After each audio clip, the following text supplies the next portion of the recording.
참 예수님, 오늘은 10월 28일 성 시몬과 성 유다 사도 축일입니다.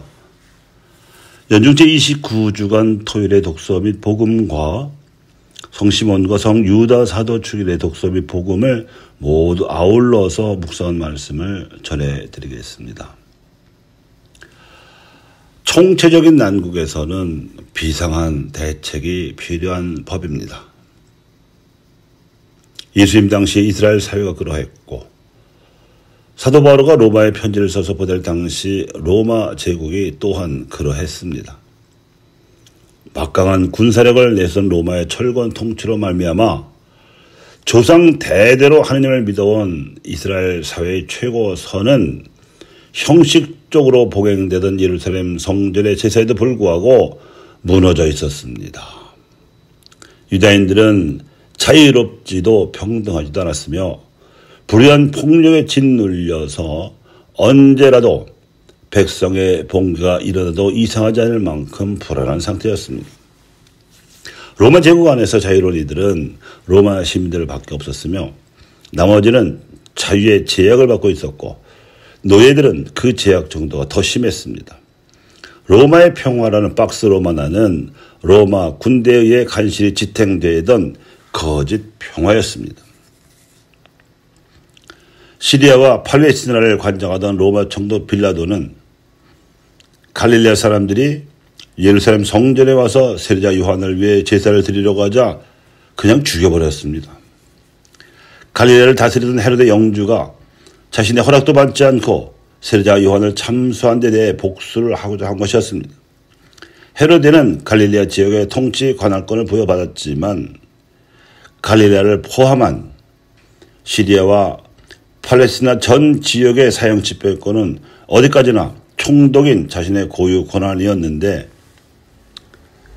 영주 헤로데가 허락도 없이 세례자 요한을 참수해 죽이는 월권 행위를 했기 때문입니다. 그런가 하면 예루살렘 성전을 관할하던 사두가이들은 성전 경내 관리를 소홀히 해서 보수공사를 하지 못한 실로암 탑이 무너지는 안전사고를 자초했습니다.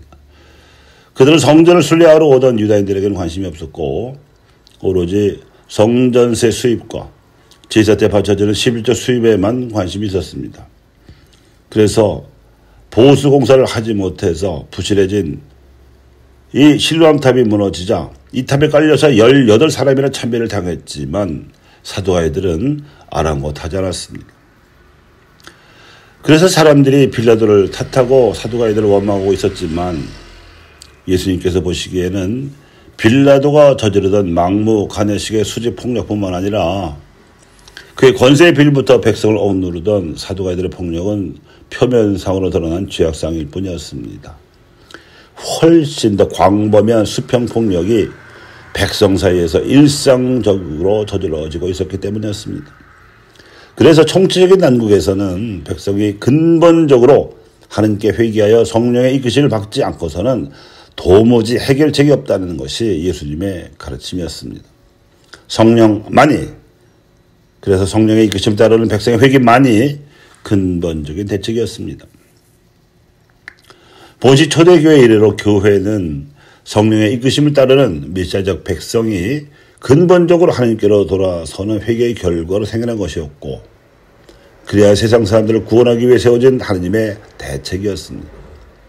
예루살렘이 함락된 후 새로운 초대교회의 본산지가 된 에페소에서 복음을 전하던 사도 바울은 우상 숭배자들 가운데서 복음을 받아들이는 소수의 교우들에게 이렇게 써서 보냈습니다. 여러분은 더 이상 외국인도 아니고 이방인도 아닙니다. 성도들과 함께 한 시민이며 하나님의 한 가족입니다.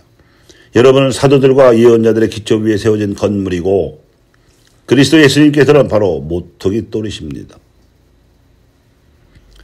교회를 설명하는 이 말은 달리 말하면 그리스도를 머리로 하는 그분의 몸이요 또한 그리스도를 모퉁이 돌로 하고 사도들을 주춧돌로 하여 세워진 그분의 집입니다.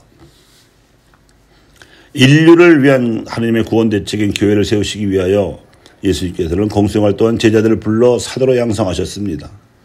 사도들이 주춧돌이 되어야 주님의 집인 교회가 비로소 세워질 수 있었기 때문입니다. 오늘 교회가 기념하는 두 사도 시몬과 유다는 카나 출신으로 혁명당원에 가담해 있다가 세례자 요한을 거쳐 제자로 부르심을 받았는데 중요한 것은 이들도 예수님의 친척 형제들이었다는 점입니다. 알포의 아들로 불리우는 또 다른 친척 형제 야고보와 함께 이들은 나머지 친척 형제들이 예수님께 대한 믿음이 없었던 것과는 달리 예수님의 제자가 되었다가 사도로서 페르시아 지방과 유대아 지방에서 순교하기까지 그리스도의 이름을 위하여 선교 활동에 투신한 사도들이었습니다.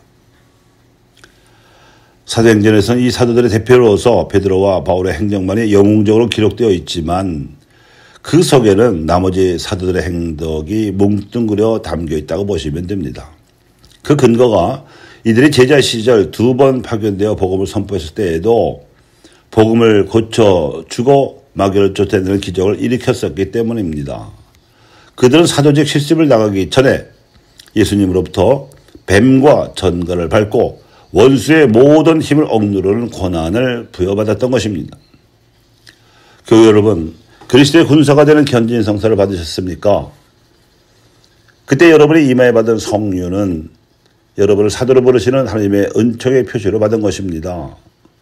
교활하게 교회를 유혹하는 온갖 뱀들을 밟고 교회의 온갖 허약한 치부를 무르려고 달려드는 전갈도 밟으며 무엇보다도 하나님을 부인하게 만드는 각종 원수들의 모든 힘을 억누르는 고난을 받았음을 잊지 마시기 바랍니다.